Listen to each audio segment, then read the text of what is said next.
Bonjour tout le monde, j'espère que vous allez bien.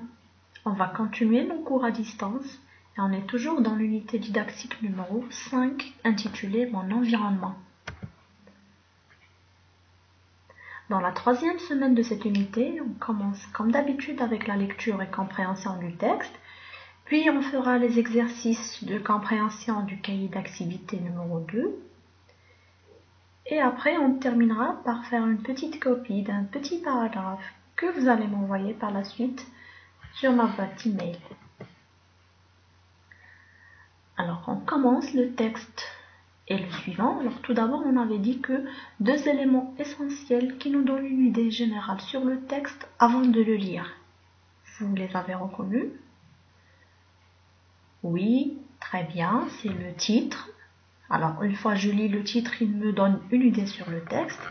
Et bien évidemment, les images ou bien les illustrations. Alors, le titre, c'est des transformations étonnantes. Transformation, ça vient du verbe transformer. Ça veut dire changer quelque chose ou bien modifier quelque chose. Je vais la changer. Étonnante, ça veut dire quelque chose qui nous surprend. Quelque chose qui est extraordinaire. D'accord? Quand on voit cette chose-là, on est surpris. Oh, c'est extraordinaire. D'accord, alors, voilà pour le titre. Pour les illustrations, alors, qu'est-ce qu'on voit sur les images? On commence par la première image. Alors, on voit quoi dans la première image? Très bien. Alors, c'est une voiture dans une station de service. D'accord? Une voiture dans une station de service, elle fait quoi dans la station? Bien sûr, elle va faire le plein du gasoil, d'accord? Ou bien, si elle est électrique, elle va recharger ses batteries, d'accord? Si c'est une voiture électrique. Dans la deuxième photo, qu'est-ce qu'on voit? Très bien, ce sont des déchets qui ont été transformés ou bien qui ont été modifiés, d'accord? Alors, on les a triés d'abord avant de les transformer. On les a triés, ça veut dire on a séparé le verre avec le verre, le plastique avec le plastique et le papier avec le papier. Après, on les a transformés. Donc, ce sont des déchets transformés. Et dans la troisième image, qu'est-ce qu'on voit? Oui, c'est une usine gigantesque. Alors, une usine, c'est là où on fabrique plein de choses. D'accord? J'ai déjà expliqué le mot en classe. Alors, on a plein d'usines qui fabriquent des choses, par exemple, que ce soit de la nourriture, des vêtements, des jouets, des voitures, etc. Ce sont des usines. Alors voilà, c'était pour les illustrations. Donc, à votre avis, de quoi va parler le texte? À partir du titre et à partir des illustrations, bien des images. Oui, ça va parler de quoi?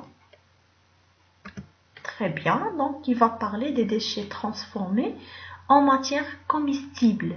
Ça veut dire des déchets que avant je les ai jetés parce que je n'en avais pas besoin.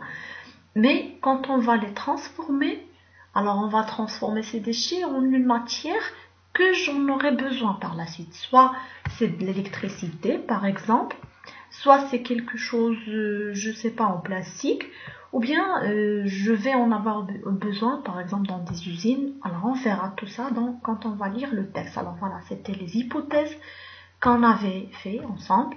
Et on va maintenant lire le texte, l'expliquer et par la suite valider ce qu'on avait dit comme hypothèse. D'accord? Alors passons maintenant au texte. Je vais lire.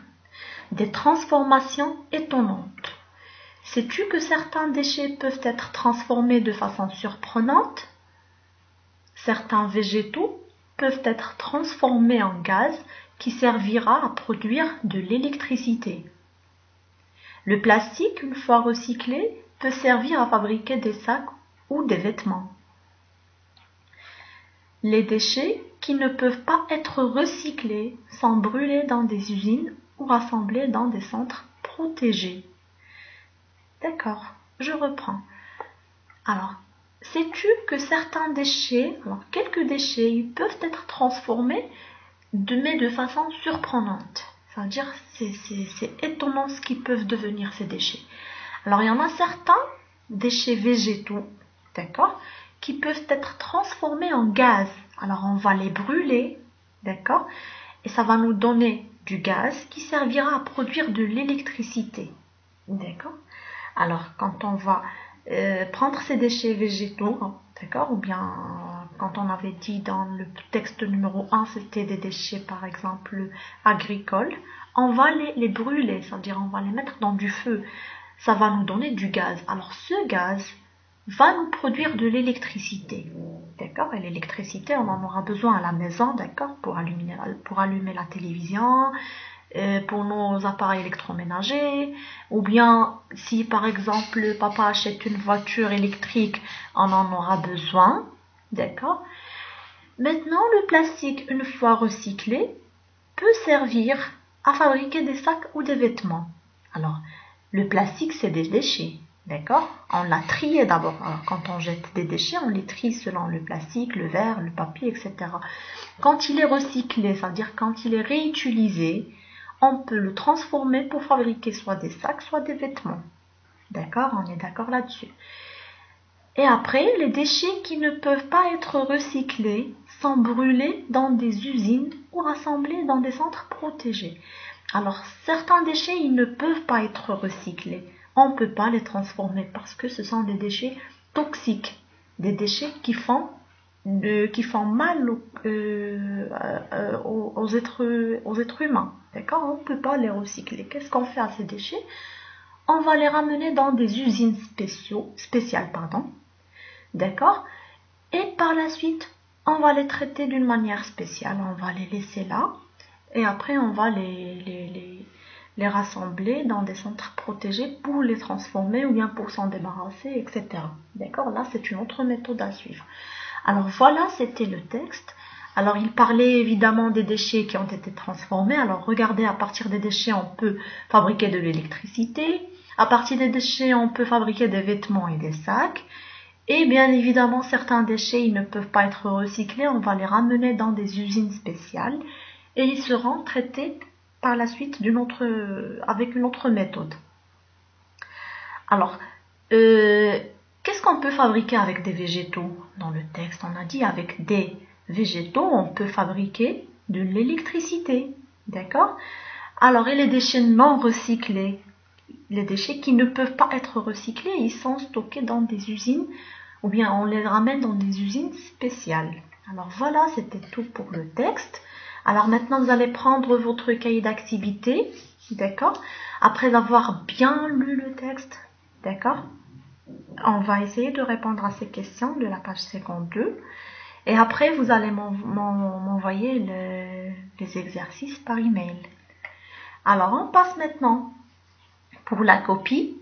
Alors, j'ai un petit paragraphe ici que vous devez copier sur une feuille, d'accord, avec des interlignes. J'insiste sur une feuille avec des interlignes. Alors, je respecte les règles de l'écriture. J'écris les lettres majuscules, la ponctuation, c'est-à-dire le point, la virgule, avec le vert. Et je respecte la taille des lettres. Alors, les interlignes, bien sûr, le F, le L, etc. Et j'écris avec une écriture cursive. C'est le plus important. Alors, je fais une première lecture. Pour faire le tri dans mes déchets, je mets des gants, un pantalon et j'emporte un mouchoir pour m'essuyer les doigts. Je trie ces déchets dans des boîtes selon les matériaux. Alors voilà le paragraphe, vous n'allez qu'à le recopier en écriture cursive et nous l'envoyer par email. Alors l'email il est sur vos petits écrans, vous pouvez le noter par la suite et demander à papa et maman de nous envoyer les exercices ainsi que la copie.